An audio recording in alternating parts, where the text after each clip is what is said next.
Boop.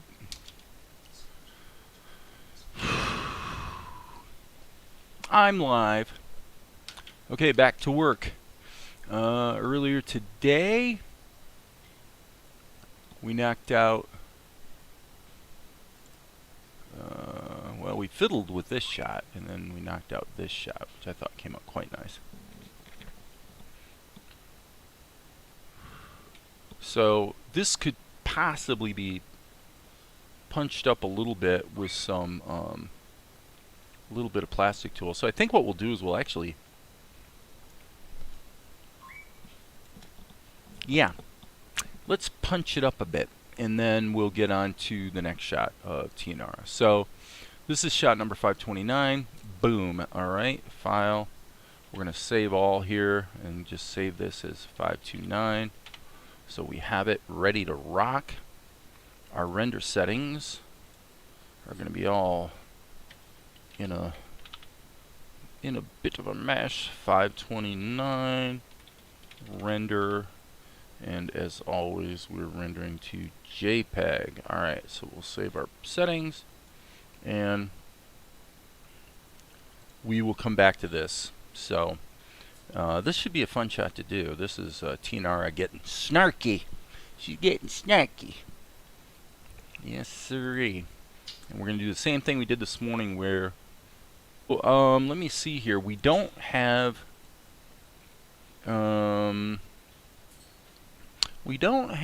any sub scenes, as Tahoma calls it.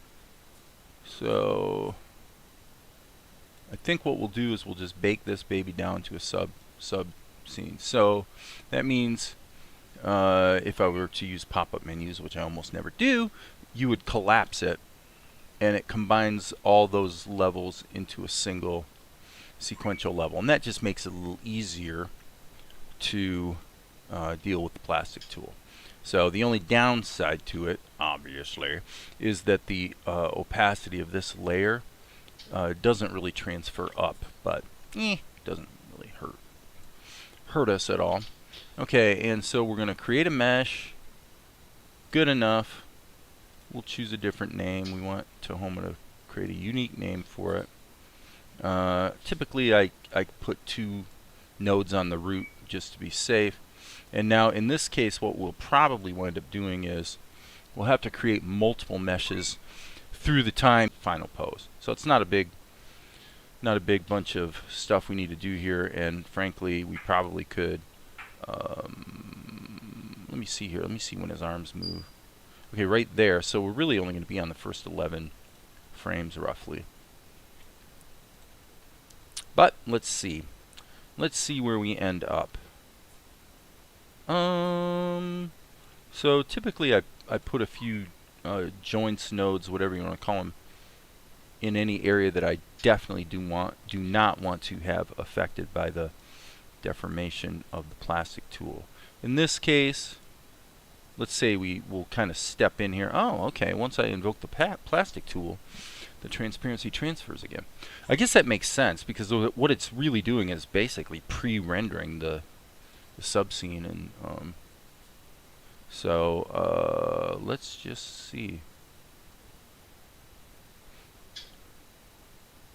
Yeah, that's actually not too bad. So I'll just go. Let me check my interpolation bar, the wire. At this point, yeah, it's still set to constant. I think I'm going to leave it there. I'm going to just leave it there and roll my own tweens, as it were. So in other words, I'm not letting the software interpolate tween positions for me. I'm just going to do a little change here, little change, little bigger change, and just see how that feels. Okay. Yeah, that worked. Okay, so here, I guess probably the way to handle this actually would be to now just take the sub X sheet, or the sub scene as Tahoma calls it. Move it over here. Yeah, that helps. Okay, and then we'll just do the whole thing again. Alright, so X key, create a mesh, boom.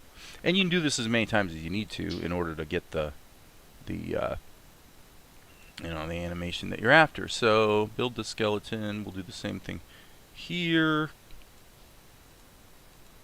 It only takes a minute to set up, so not too punitive. And again, in this case, I'm really wanting to keep it simple. I just want to add a little bit of character to his animation. So let's snake on down to here and see where this takes us to, and it's going to be to here. Okay, so frame 33 is about as far as we're going to want to go with this guy. Is that right? Yeah. And so here my expectation would be well, okay, we want to actually get into animate mode. Would be probably to just give a little turn like that, just a little bit, to get us to here, which of course now we can't see. So kind of an interesting state of affairs in that ostensibly it would be interesting to actually take all these levels that include the plastic tool and sum them down to a sub-X sheet or a sub-scene, and wonder if that begins to give the software some grief. I don't know.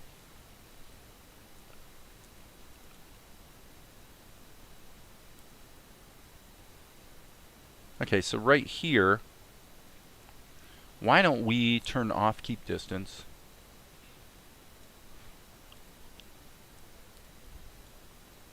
Let's turn that back on, then we'll... Yeah, that's too much, so I think maybe something like that. And then, ba-doink, ba-doink. Okay, I think we're done. Well, that was easy. Control-Shift-R. We'll just re-render it and see how it goes. So, anybody out there today, this morning, or this afternoon? Seems pretty quiet. Alright, so let's just see what we have. Oh, I love it. I love it. I love it. I actually think that was a palpable improvement, which often happens with the plastic tool. If you don't overdo it, it really is a nice adjunct to standard animation techniques. So now, just because I am incessantly curious, I'm going to save all. I'm going to see what happens. Well, I guess we need to give it a minute to save. So I'm going to grab all these levels and hit Control-Shift down arrow and bake them down into a sub-scene just to see what happens. I'll bet you it'll work fine. So let's we don't want to reframe, we want to resequence just to make sure. I'm going to go down here, and yeah. So now we can go down here, and we can also go down here. So this is the basic hand-drawn components of our shot. Here's our secondary animation, and then here's our final scene where we comp it to the background. And I do believe if we look at our schematic, everything has become pretty simple other than the final post-processing. And we'll see if that gets boogered up in any way, shape, or form. It doesn't look like it did. So, very good. So you'll see that the real-time playback performance does bog down a little bit when you get multiple levels of multiple nested sub-scenes as well as the plastic tool, but not too bad. So let's save all one more time. Hey, Darren. So that's it. Let's rock and roll onward to shot number 529. And we've already set it up.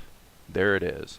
Okay, so let's think about this. The script had Vespar in this previous shot. He says, I mean, any girl would be thrilled to And she says, to what? And then this line here would be, marry his royal highness in his extravagant robes. So I think this is going to be pretty easy. What I'm seeing here is really we just need to get the basic drawing of Tinara in there without the arms. I would say just without the arms. And then we'll animate the arms separately. Probably in just 2 drawings. I don't think the hands could be drawn once. So we're going to have the bent arms and then straightened out arms. It's going to happen so fast that there's no reason for a whole bunch of drawings. So I think we can actually just dive into ink and paint on this one. This garbage here in the foreground would be the silhouette of the prince. So let us rock and roll. Pick a stylus, any stylus. And hit the B key. Boop. Oh, didn't work. Hit the B key. Boop. There we go. So, well, as you guys can see, I am, perhaps surprisingly to some, basically haven't touched Krita in quite a few days. Pretty amazing. But I'm just like, if I can get the job done here in Tahoma and everything looks good, then I ain't gonna fight it. I'm gonna actually tick those out of there. And it's been kind of going fast, even though I've been doing a lot of hand drawing. I'm definitely enjoying the process, and I love the visual look. I mean, the way it's coming out is visually is really nice.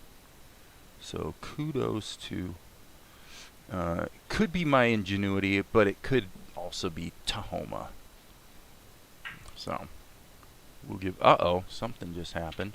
And undo doesn't seem to help, which tells me, yeah. I'm going to just call that an anomaly and assume it's going to go away by itself. Alright. So control, what was it? Control Shift F. Yeah. That's my fill check, just to make sure things are, I have closed shapes. Okay, so what did I do? I must have hit the, I hit the V key inadvertently when I meant to hit the B key. So the V key invokes the quote-unquote paintbrush tool in OpenToonz, or the Smart Raster Paint tool in Tahoma. Same tool, different name. It's yeah, I think so, Darren. I've been really happy with. I'm having fun too, which I think is, when you're having a project this large, it's kind of important to enjoy the ride, right? So we'll just kind of zip out here and just look at how I'm delineating her bosom, because she does have a bosom. But she's kind of sitting there with her legs out too, so I think that this will do the trick. And then basically I'm gonna say, I'm just gonna go like this. I'm gonna pretend she has no arms, and then we'll deal with just overlapping it with the arms afterwards. So the thing we want to do now is really get her characterization right. And part of the way I'm going to do that is by not moving too slowly. Just get in there and draw the doggone thing. Okay, and her eyes are looking almost, demonic. That wasn't quite round enough. Let's try something extra fun. Let's use the geometry circle tool and see how far it gets us. Now, the danger would be if you start in the wrong place, which I think it builds out from where you click, so actually it's going to be pretty hard to mess it up here with Tahoma, but I think something like that and something like that should do the trick. Now I'm going to zip out. Yeah, not too bad. Not too bad. I mean, it's a pretty wide shot. She's got her little To this day, I still don't know what those things are called. The little dots that people of a Hindu persuasion wear on their forehead. I probably should know that, since it's kind of like a key part of her character. Now, I'm not going to put these lines because I'm going to have a separate line level, I should say, for those lines. So I'm going to hit the E key now, and let's just trim this off. Okay, so, you know, basically, okay, I'm looking at Darren's comments. The earlier one looked fantastic. I really was pleased. I mean, when I saw the way I'm using the schematic better, I really am. I'm able to get the stuff I typically do in Krita accomplished in Tahoma. And by the way, I'm going to redo these very quickly and very predictably. So as I say, I've been quite happy with that. Okay, geometry tool one more time.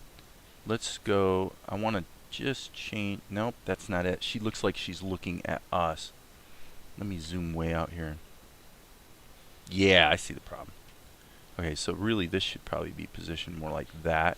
And I just feel like I made it a little too big. Nope. If she's going to have the googly eyes, we got to be careful not to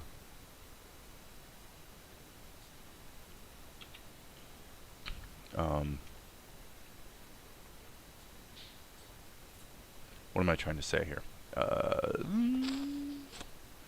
Well, you can't have one eye that isn't touching the upper eyelid and the other iris is. That it's an easy mistake to make, actually, and I've done it a few times. So in this case, but I like the idea of using the geometry tool to get a nice round iris. It's kind of another example of what we're talking about in that oh, it's called a bindi. Okay, thanks, man. Gosh, really ought to know that. Because boy, oh boy, TNR has always got one on her forehead. Okay, not quite right. She looks a little cross-eyed here, folks. And I believe the solution is going to be to move this one. So this is where you're like, okay, let's take half a second and get this right. Yep, she still looks cross-eyed. There we go. Now she looks like she's looking at the prints. Okay, cool. Yeah, she's definitely getting irritated. All right, let's reinforce this line a little bit. So yeah, I mean, I'm a pragmatist, man. If I can do it in Tahoma and get it done and rock and roll, I just don't care. I just want it to be a good combination of it's fun and it's effective.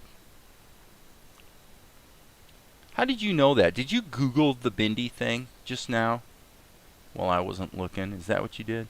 Or did you already know what that was called?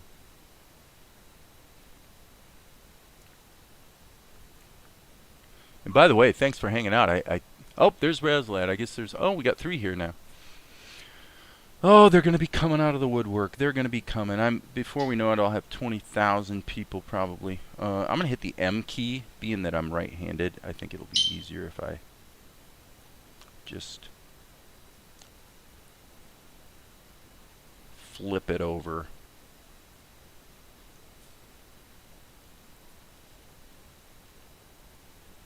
Okay, let's hit the M key again. Zoom out. And okay, so we're basically going to have 2 poses here. You know, honestly, if I really want to be modular about it, the thing to do would be to just go like this.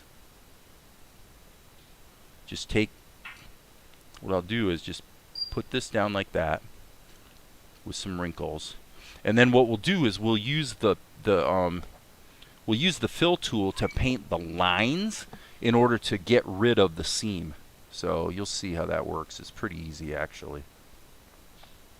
So this is a little shaky territory for me because I really don't like having a bunch of all this overlapping garbage, you know, that sort of distracts from the flat drawing that you're trying to accomplish. But we'll let it go this time and see what happens. So first of all, I'm going to go into her hands, And I think I can wing it a bit. I'm going to go with a flesh tone, and the thing with TNR is you always move it a little more, little darker, and then a little more to the sort of olive persuasion. So I'm going to hit the F. Looks like we're in. So fill that. Okay, and then actually, let's just grab this color, Control C, go to this level, Control V, and then we're going to need whites of the eyes, which I'm going to make bright red so I can see what I'm doing. Let's get those eyes closed. So the other thing is, I won't lie to you, I like being able to move fast and get a satisfactory result. So I've been, quite frankly, enjoying the fact that I'm getting, you know, when I was doing the Animate thing, I really was pretty adept with OpenToonz back in the day, and then I just kind of got chasing down the Krita trail, which I'm not disparaging that. It's a heck of a tool, but as I say, by gum, if Tahoma does the job, there's enough color correction going on here that to nitpick the exact colors a lot really is not that important. So now what I was talking about is I'm going to go into freehand mode, but what I'm going to do is I'm going to paint the lines. So here, actually I don't want to do it here. Those lines can stay. I mean, this one, just for completeness, you could go like that just to hide it, because it kind of looks better. But now we got to go back. So let's grab this color, Control C, and let's go to this level, Control V, and now we're going to go normal mode, back to filling the areas. And oh, come on. Okay, so that's understandable. I'm going to hit the tilde key to solo the layer, and you can see what happened. So I'm going to hit the B key, fill that in, just make sure I'm good. Okay, so fill that. Control tilde. Now I can go freehand mode, filling the lines, and just go through here and get rid of that seam. So we're just using the fill tool to paint the seams out. Okay, so now why did I do it that way? Well, I'm not going to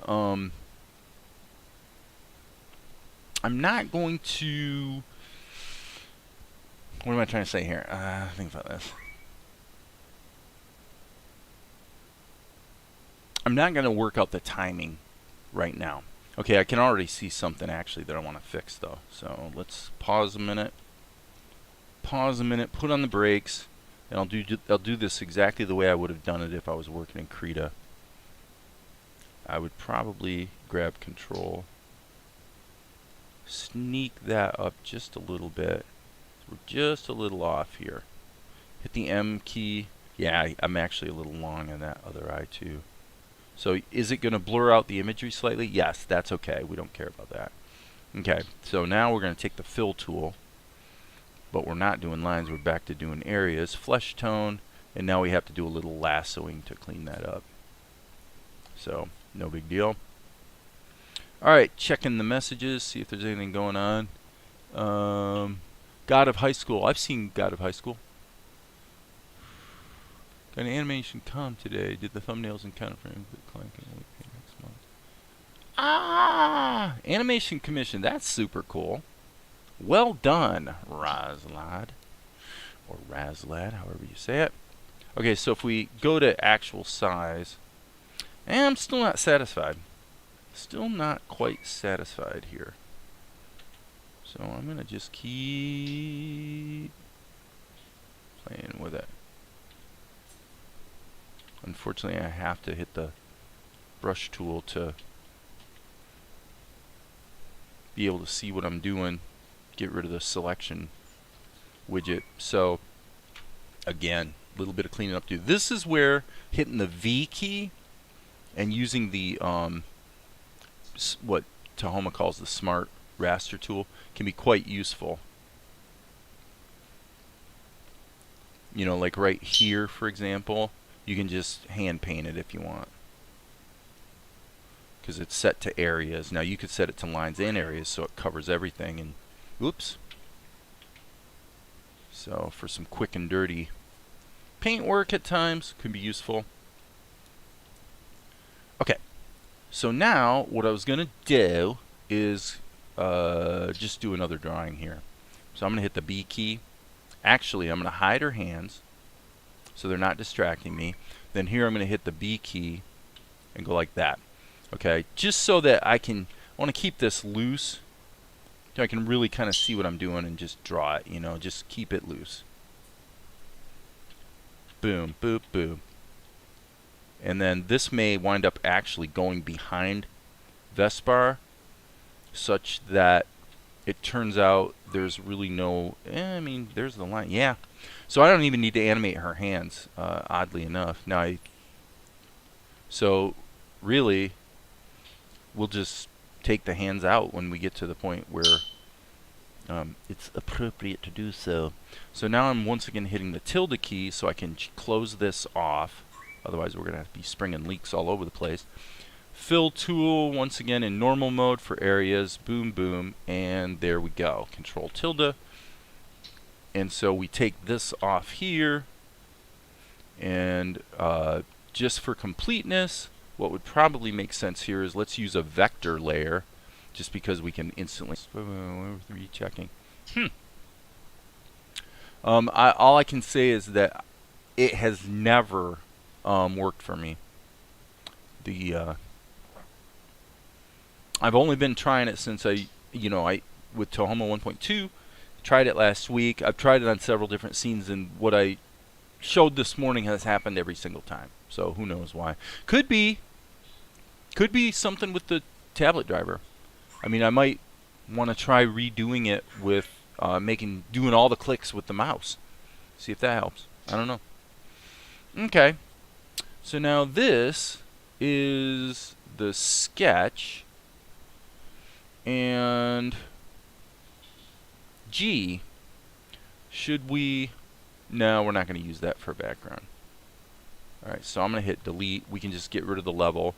And now a little due diligence, which is to go to my cast window, clean all or remove all unused levels, and resave our work. So actually I see there is a hiccup here.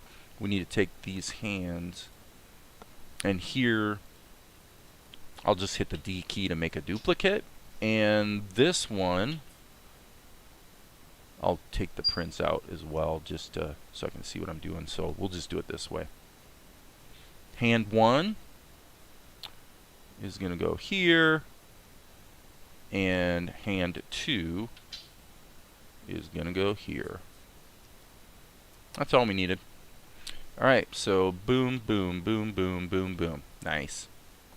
Turn that guy back on. And see, once we comp this all together, we'll also use the I think we'll put her all into a sub scene, and again, just like I did with Vespar, use the plastic tool to just add a little secondary level of animation. Now, there is one little bitty thing here. Yeah. Okay, so what I'm going to do is I'm going to actually select all this, because I just need to grab this arm, and it did not select properly, you silly goose. How about that? Oh, it still didn't select properly. Whenever you use the selection tool and you touch the edges, it becomes a little unreliable. So let's just be extra careful. There we go. Alright, so what I'm seeing here is this little problem right there. Okay, and by the way, by the same token, we probably should get rid of that.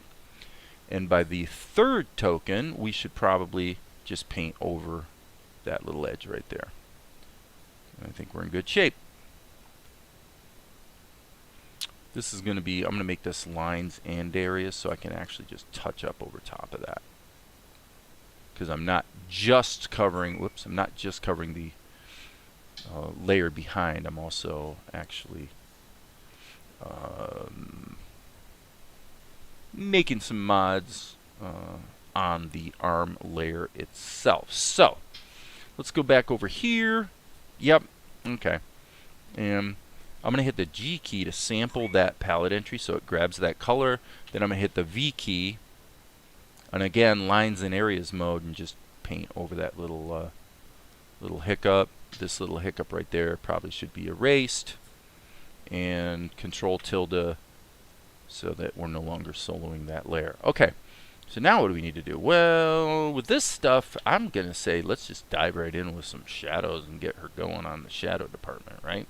So the B key comes to our rescue as we have created a vector level.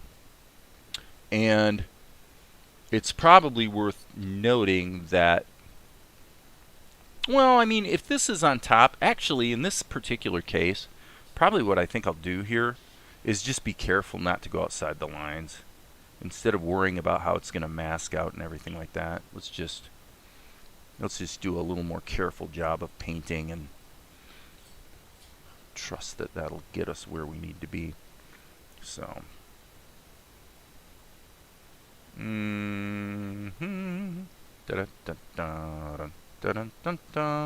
this is going to be pretty much lost in shadow. So, thank you, Vector Level, for helping us to knock out shadows in a hurry, baby. So if you love vectors, which I don't, but they're useful here and there. Remember that vectors are the one level type in Tahoma where you can actually stack areas of color on top of themselves. Why do I mention that? Well, because if you actually wanted to ink and paint with vectors, you could have another color like this that you just smack over top of it, and you can build up shadows that way. Or if you were painting a background, you could lay down the local color.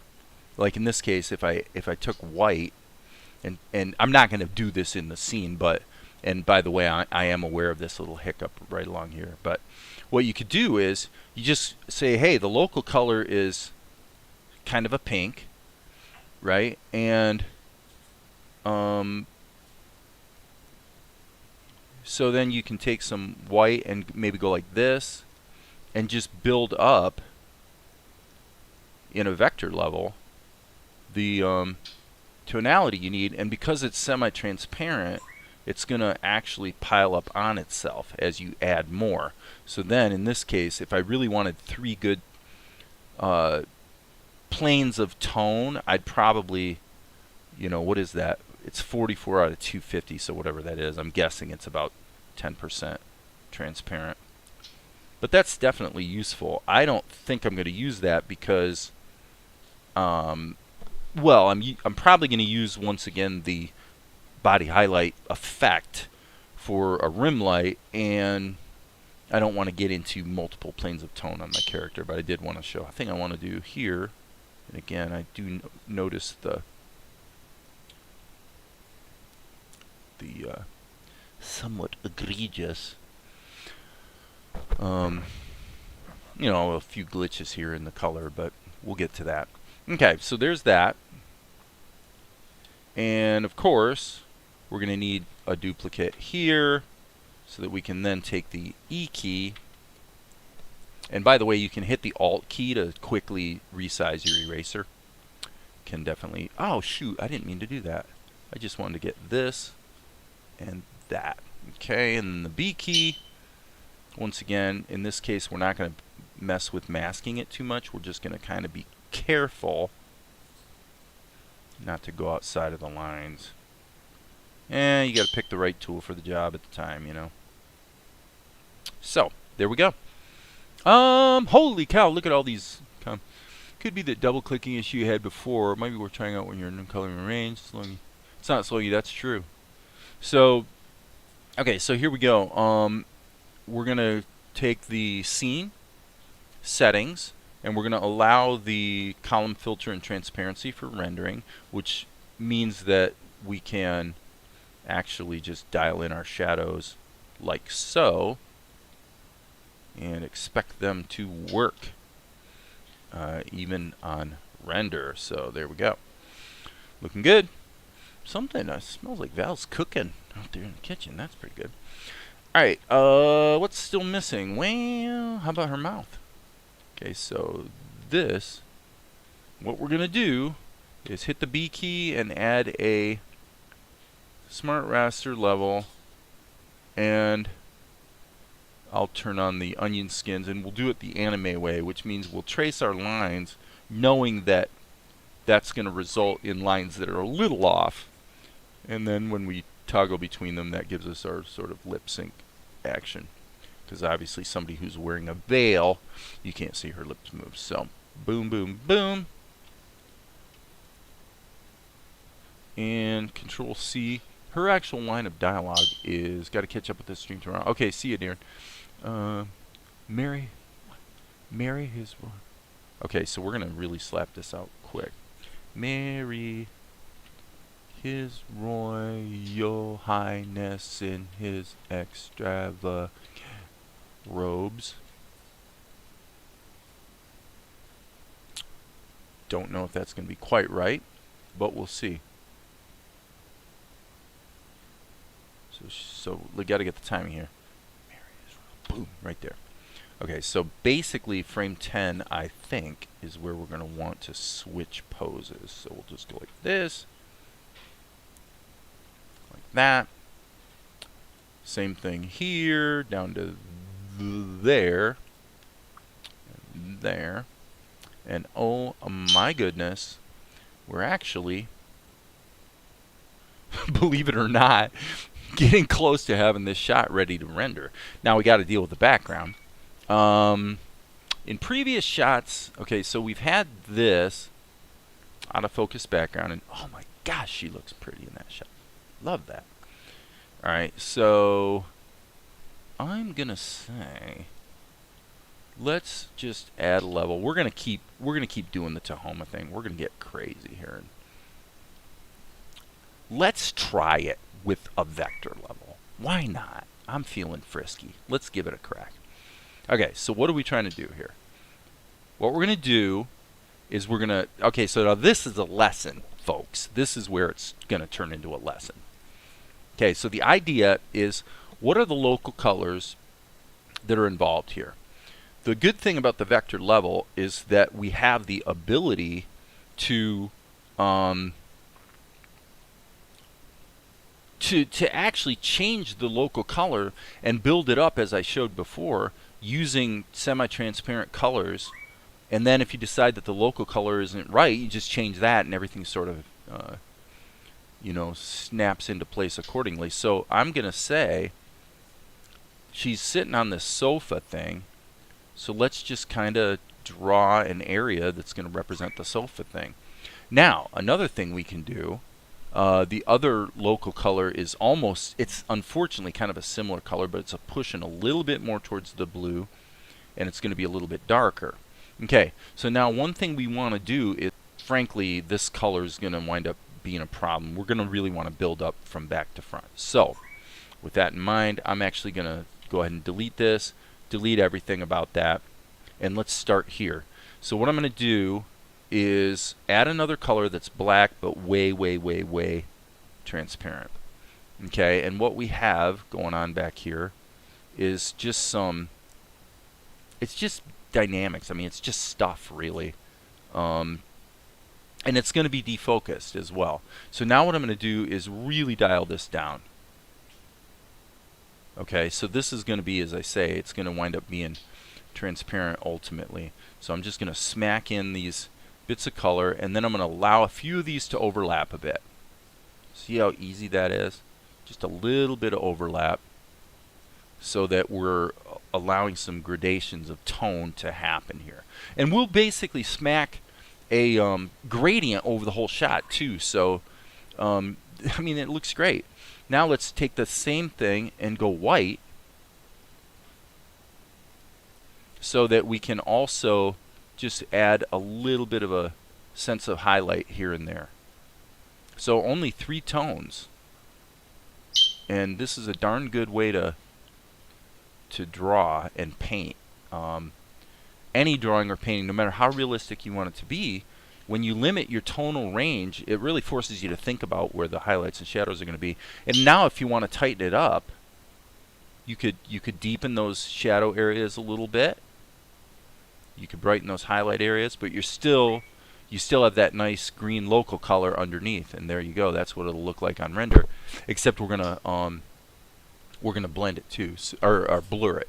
So hey, Nagutgut40, Ross reporting, New Zealand. Ah, cool, man, New Zealand. What a great place.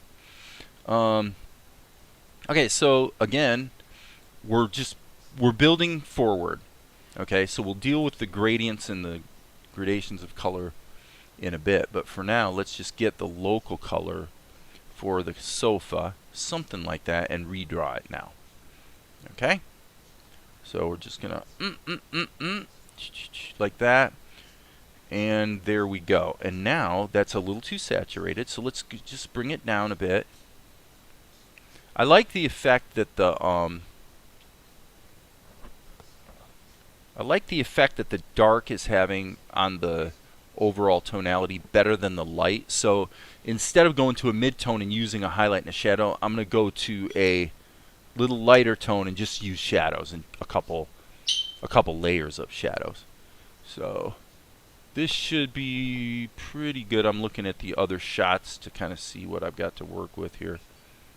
Tell you what, let's I'm going to go ahead and erase this and redraw it. Oh wait, I can't do that. Sorry. Let me hit undo. Okay, what I want to do is I want to be selective. By selective, it's only going to erase the color that I have selected in the palette. Nice, huh? That's cool. Okay, and the reason I did that is that I felt like there was a little bit of stupid sneaking through there in the shape of the sofa. Okay, that's better. All right, again, it's a little saturated. And we don't want to be in render mode, by the way. Makes it too hard to see what we're doing. So I'm going to bring that up just a little bit, and then take my shadow color and start getting that kind of blocked in. So now in this case, I am being a little bit careful about where I draw, so that I don't have to deal with like masking of the shadows and that sort of thing. And here, you're going to have a little bit of that seam sneaking through. That's okay. Because remember, we are also going to defocus the background. All right, and then if you wanted to really drive home that sort of little border there, just another bit of semi-transparent stuff. And, you know, come on, nobody's going to be looking at the sofa anyway. So I'm just going to put a little hint there, maybe just a little bit. Oh, that didn't work. I'm going to save my work, by the way, just in case. I think it's saving. Okay. Yeah, a little bit there. Just a little something. I think that'll be fine. And then I'm going to hit the insert key, and we're going to add a raster level. I'm really making this up as I go along here, folks, but yeah, I want to add a raster level so that I can add some gradients over top of the background and really control the colors. So I'm going to grab the airbrush, B key. So I'm just combining the raster level with the vector level, you know. Easy peasy. And it doesn't have to, I don't have to knock myself out trying to respect all the edges and outlines. Okay, so I will even maybe go, yeah, add a little bit of noise there. Yep, just some noise. You know, it looks pretty good. That was quick and easy, wasn't it? So there we go. So if we rewind, it really looks pretty awesome. Too easy. Okay, so we're still going to add the rim light, and I would say based on everything we've been doing recently, probably we want to dial You know, I want to dial down her color a little bit, but you know what? Why don't we just do that as a post-production effect? Save all. Okay, so what do I mean by that? First thing I'm going to do is actually, let's just bake these down to a sub-scene. So Control-Shift, there. So now we're just treating that as a single thing, okay? Over here, same thing. Control-Shift, down arrow, which is a hotkey I set up, by the way. That's the same as grabbing a couple columns and then right mouse click collapse, okay?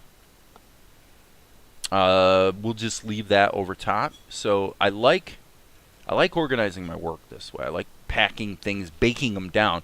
But in Tahoma, you can't bake them down the way you bake them down in Krita, where you're actually flattening out the image. You know, you got to be a little bit more respectful of Tahoma's way of doing things. All right, and so now what I'm going to do is actually add that gradient layer over the top of everything, just because I just think I wanna. So I'm gonna actually allow this. Whoops, I probably need to do that. Okay, so what I'm doing, and I'm probably gonna blur this one. This is gonna be a little harsh. Maybe I'll blur it, we'll see. But I wanna just give a little bit of noise, little bit of color variation to my shot. Okay, so now if I look at my schematic, my effects schematic, you can see that Tahoma's going to treat each of these sub-scenes as a single object, so that's perfect. So now I can take column 2. I want to check one thing, by the way. Yep, the shadows look good. So now what we're going to do is we're going to take column 2, which is Tia, T and R. We're going to go name it Tia, and then we're going to add the body highlight effect. So light, body highlight. Okay, so now we should turn on render mode so we can kind of see what that's going to look like. And it didn't appear to do anything. That's kind of weird. Oh, I went to column 3 instead of column 2, and in fact it's actually this one that I wanted. Sorry. Okay, we'll smack that back in there. File, save all. Okay, so that gets us started with the body highlight. It's a little bit extreme in this case, so I'm going to change the settings. The offsets, I really want them to be quite small in this case, so I'm going to change them both to 8. Yeah, I just want that little tiny bit of a rim light. Okay, the other thing I'm going to do with Tia is just give myself a curves tool in there so that I can just kind of dial it down a little bit. Now in some cases you might have to follow a curves tool. Unlike Krita, you don't have the ability to have a curve for saturation as well as the RGB values. You do have the separate channels, and you do have alpha. But so if you pump your contrast, you may find you also need to put a hue saturation value adjustment in line as well. Okay, so column 4 is really supposed to be an overlay. So we'll take this and take column 4, and we're going to go layer blending INO overlay, and then that is actually going to be combined with the entire scene. So we're not going to have this direct path into there. We're going to take the scene and we're going to comp the overlay, oops, I'm sorry, over top of everything in the scene before it reaches the output. So we've got our scene with all our characters. It goes through this overlay blender, which combines this gradient with it just to give it a little bit of character, you know, in the overall color and whatnot. Okay, so we got that done. I would say, actually I need to pop that back up. I would say that this is a little extreme. I'm going to smooth out my curve a bit. I don't really love the curves tool in Tahoma, frankly, but tis what it is.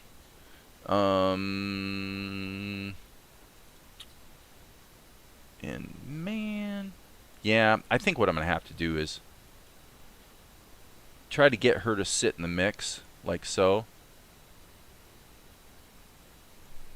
Yeah, get her to sit in the mix, and then let's just add an additional insert effects.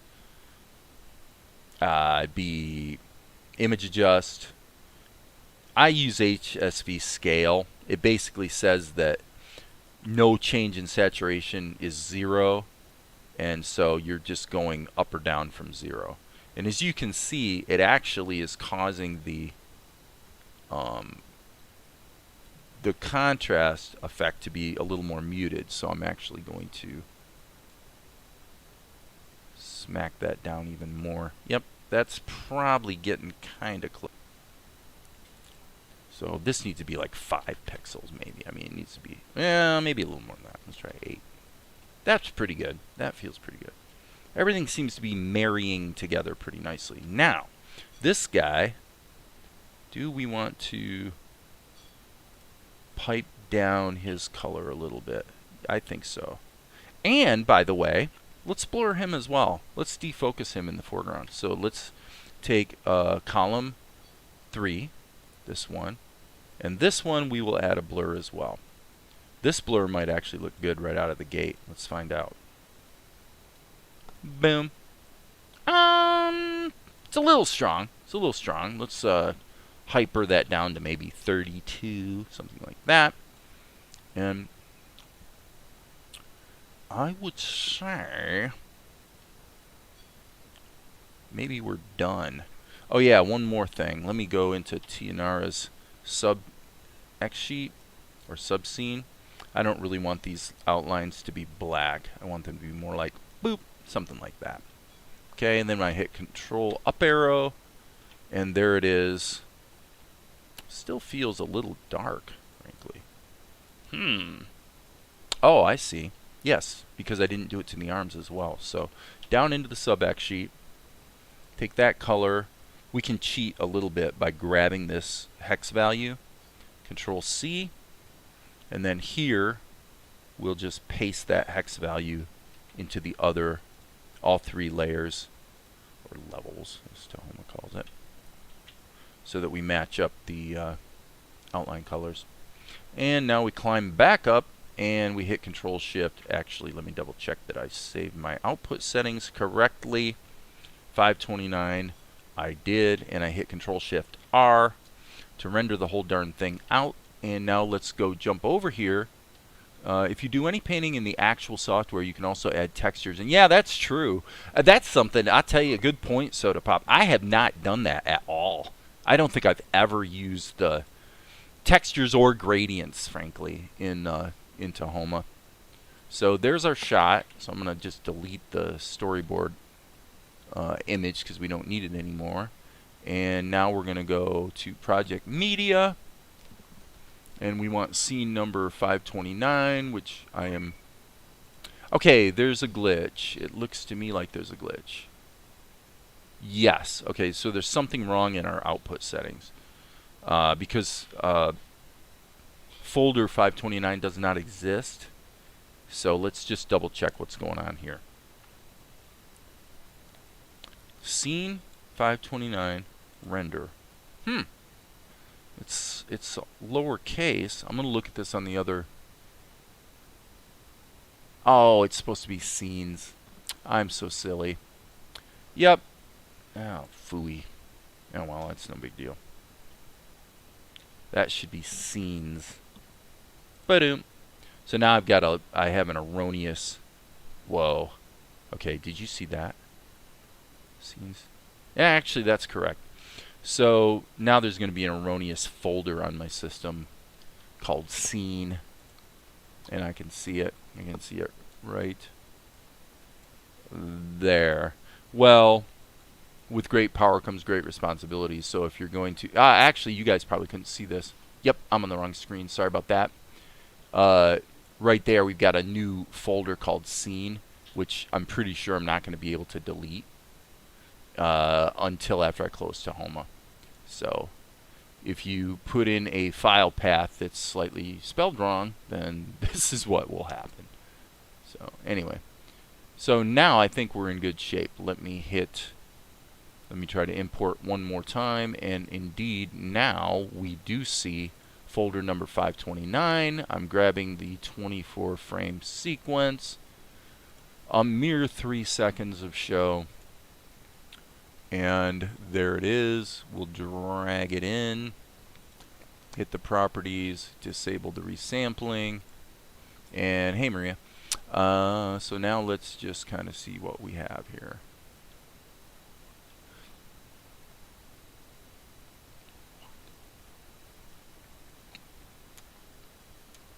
Okay, we're close. In this case, I'm not 100% sure that the not 100% sure that the rim light or the body highlight is really working, and it almost feels like the gradient is a little extreme. So a couple things we want to do. First of all, the overlay. Yeah, normally this wants to be something more like about 50%, not 100%. Okay, the other thing is I do want to do some plastic tool here. So boom, create a mesh, boom, apply it, let Tahoma create a new name for it. Let's create a skeleton. Boom, boom, boom, boom, boom. We're going to keep this real simple, folks. Da-da-da-da. Actually, let's create a node there. Lock this area, as I often do. And I guess in this case, I'll just go ahead and put bones out here and see what we have to work with. Let me hit animate and okay, we need to go out of rendered mode. And okay, so we're just going to go downstream here. We should see your hands jump out there. Okay, so right here is where the plastic tool, boop, needs to quit acting. I'm going to hit insert to take the rest of the column and move it to another level so we can still see it, and then we can just do our secondary animation here. And what I'm wanting to do is just a real subtle tweak here, and then that was one frame too late, it appears, so I'm going to delete that and move this one over here. There we go. And then I'm going to do the same thing again, by gum and by golly. I'm going to create a new mesh. I'm going to, because you know, it's just so quick to do, and it just adds production value, you know. So let's go here.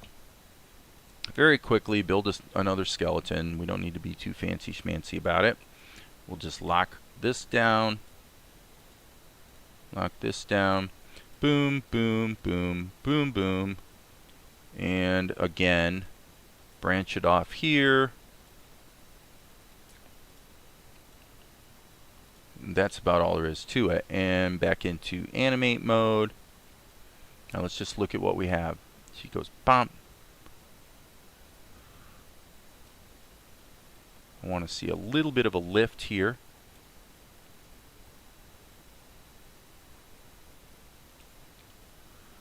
Let's see. Let's just kind of wiggle these back and forth and see what we like.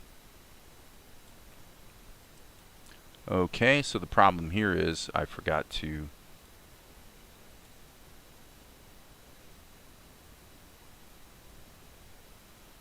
set the initial position. So I think I raised them, didn't I? I think I raised them.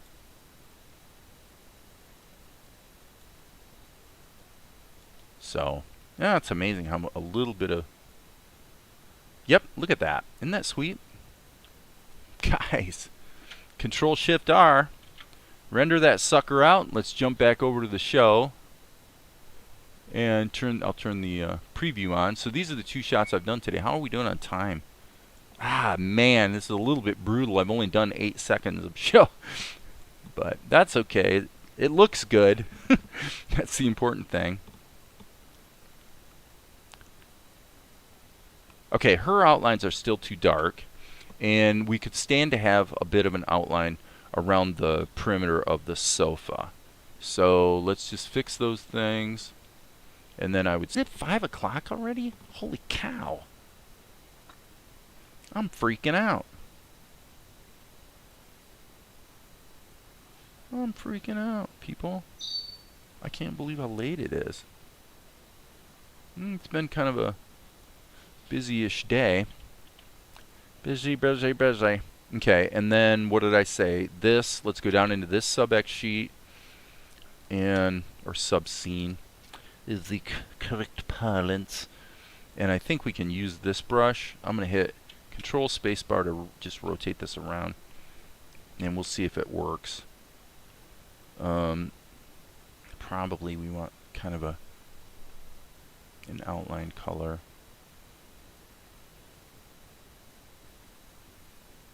Now, of course, the background is being blurred. Oops, that's not what I meant to do. Yeah, let's just use the... Actually, let's just use that brush there. Let's see if that does the trick. Yeah, that's cool. That's what I wanted. Just a rough line around there to delineate the edge of the couch. And again, it's going to be blurred a bit anyway. But I'm just going to go ahead and allow myself a little bit of pencil work here to just give it character. And I'm going to do the same thing on the background. So I'm hitting Shift-Alt-R to reset the rotation. And then here, we're just going to kind of sketch in here and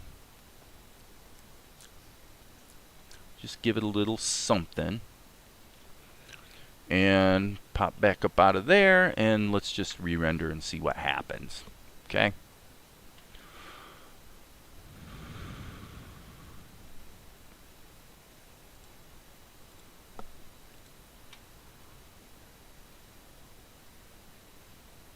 Yeah, I'm liking it. The only thing I'm missing is some eye blinks, so yeah. So let's go into Tianara. Probably put this column here and hit the B key, boop, to create a sub-X sheet. Or a not a sub, I'm sorry. A smart raster level, sorry. Little brain fart there. Okay, so here's what we're going to do. Hit the B key, and we're just going to draw a shape over this. Why are we not? Okay. It's feeling like maybe I'm not getting the pressure sensitivity that I should be getting. Okay, now what I'm going to do is hit the R key and sample the flesh tone so that I can then go fill, fill, and I've effectively colored out her eyes. And then I can take the B key,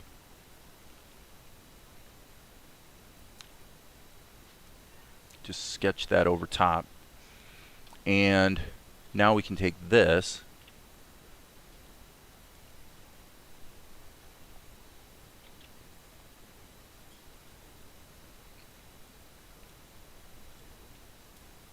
and just recopy it wherever we want. And again, if we just re-render real quick, we can see how it worked. But perfect. I mean, I shouldn't say perfect. That's a little arrogant, but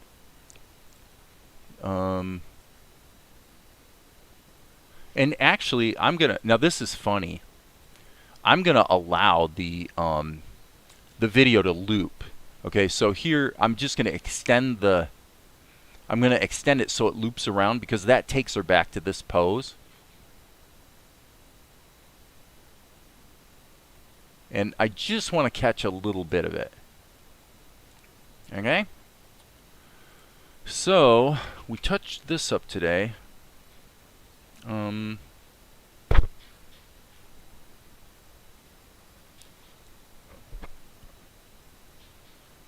Okay. And then the next shot's going to be pretty, thanks, Maria. The next shot's going to be pretty straightforward because we're going to be getting back into the close-up of the prints. And then we are going to have this medium shot, and he's like, well, my clothes? What's wrong with my clothes? And what does she say? I'm kind of curious here. I can't remember what I... Well, you have to admit, you do look a bit ridiculous. Okay, so yeah, this is going to go south in a hurry. Well, you have to admit, you do look a little bit ridiculous. And then he's like, yeah, you will show respect. I have spoken. And she says, spoken? Maybe you talk too much. And then he gets rigid and stomps out. So, yeah. So that's, again, you know, it's kind of a lot of fun. So, alright, so that's that. How are we doing here on time? Just over an hour. Just over an hour. And what do we got? Yeah, 3-second shot. So, I'm going to jump back over here and just kind of think about... Yeah, I mean, we're a little under the 15-second goal today because I actually started out messing around with this one, but you know, not to be too fixated on timing stuff, but I do, you know, I do pay attention to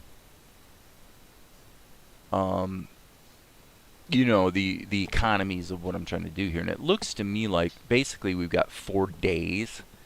I mean, a minute 23. I'm thinking what we would have needed to accomplish in the last 4 days is 1 minute. Okay, so 15 seconds a day. And so there's a minute, and I know that's not 4 days ago. That's like that's probably 3 days ago. I'm pretty sure. So I think we're sitting here in pretty good shape on our timing. One other thing that occurs to me is I wonder if... I think I want to tone down the background a little bit more here. So let's go back to Tahoma, and then let's just do it through the schematic, which of course is a bit of a mess. The background is column 1. So here's Tia, there's column 1. Okay, so yeah, we blurred it a little bit, and then what I'm going to do, instead of using the curves, I'm going to use image adjust levels. Just use a levels tool. And what I want to do is darken the RGB output. So I'm going to go into rendered mode so I can just start dialing that down a little bit. Down, down, down. I think that looked pretty good. Yes. Oh, yeah. Big time. That's definitely an improvement. Yeah, absolutely. Okay, I'm done. I am done with this shot. So Control-Shift-R to re-render. See how quick it re-renders? It's pretty awesome. And... there is one other thing, though. As I look at this, I'm definitely feeling like the color adjustments are causing... Yeah, that's interesting. What I'm talking about is that I adjusted the outline colors, and here they're presenting properly,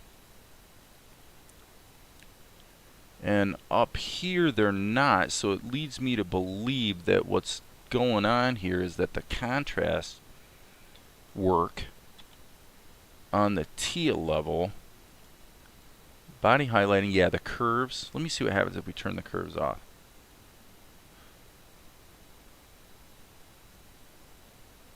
And we turn the saturation adjustment off. Okay, it still feels like those outlines are too dense. So I'm going to go down in there. I'm just going to get a little more aggressive with this. I'm going to smack those up even harder. Jeez. And this, likewise. Oh, that's the eye. That's the eye blinks. I meant to the mouth. Yeah, there we go. There we go. Re-render. I'm still not. I'm thinking that the get the feeling he isn't a jerk by nature. Is it how he was raised? Yeah, well, yeah, exactly. He's the pampered prince, and that's true. He's not a jerk. One of the cool things about the show is really going to be about Vespar figuring out who he really is, because I agree with you. He's not a bad guy at heart, and his situation really is not his fault, in large part. I mean, everybody's responsible to their, to a degree, for sure. This body highlight, I'm not digging the level of blur. So let's take the blur on this one, crank it back down to about 2 pixels. And doesn't look like it's updating. Okay, that's interesting. I'm definitely seeing a bit of, I'm going to go ahead and make this 2 pixels, and what I'm seeing is that once you get multiple levels of sub-scenes, it does appear to me that Tahoma gets a little bit confused. Now it's okay, it's the preview cache. What's really strange though is, I guess it makes sense. We've actually got 2 body highlights going on here. So let me hit F3. Because I split it into 2 columns, which I could mitigate by dragging the columns back together, but we've got 2 TIA layers. So there's TIA layer 1, here's TIA layer 2, and interestingly,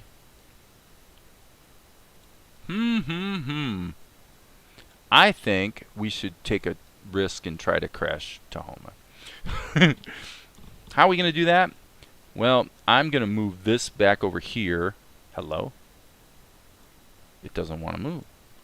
Really? That's what you're going to do? That worked. But that won't work. When you're in render mode, you can take snapshots and preview before and after. Well, yeah, that's true. So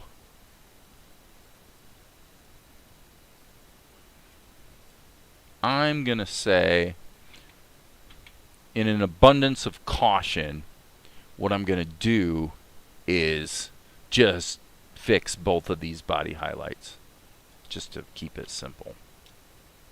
So there we go. So we've got, I mean, you can see we've got a duplicate effects chain. So kudos to Tahoma for successfully duplicating everything for me in the background. But I know what we can do. Let's try. I'm gonna go File, Save All. Now here's what we're gonna do. This will be interesting. Let's go Delete, Delete, Delete, and let's just do a layer blending over. I don't think it matters which one's on top either. So we'll just pop that into there, and then pop this into here, so that we just combine the 2 levels into one, and then pipe them through the effects. Problem solved, right? Yep. Control R. I'm not 100% sold on the. Yeah, I mean the outlines are looking better. The outlines are looking better. So. This doesn't look quite as good as it should because I'm at half resolution when I'm previewing. So let's jump it up to full resolution. Without a doubt, and that looks good too. Everything that's coming out of Tahoma is looking real good, I must say. So this background painting definitely needs a little work. I like his line of dialogue. I like his movement. Everything's feeling pretty good. And then this is the shot I just did. you know, I think we're okay. I think we're doing okay. Save first. You know, well, the good thing about Tahoma is actually pretty stable. OpenToonz has always been, the word I use is forgiving. Even when you have weird stuff happening, typically it, if you reload your scene and or restart the software, it generally kind of fixes itself. It's very forgiving. So, despite being a little annoying at times, but I think we're done. I'm gonna go ahead and wrap it up there. I've knocked out 2 very good shots today, I think, and ready for a break. So with that, I will say there will be more later.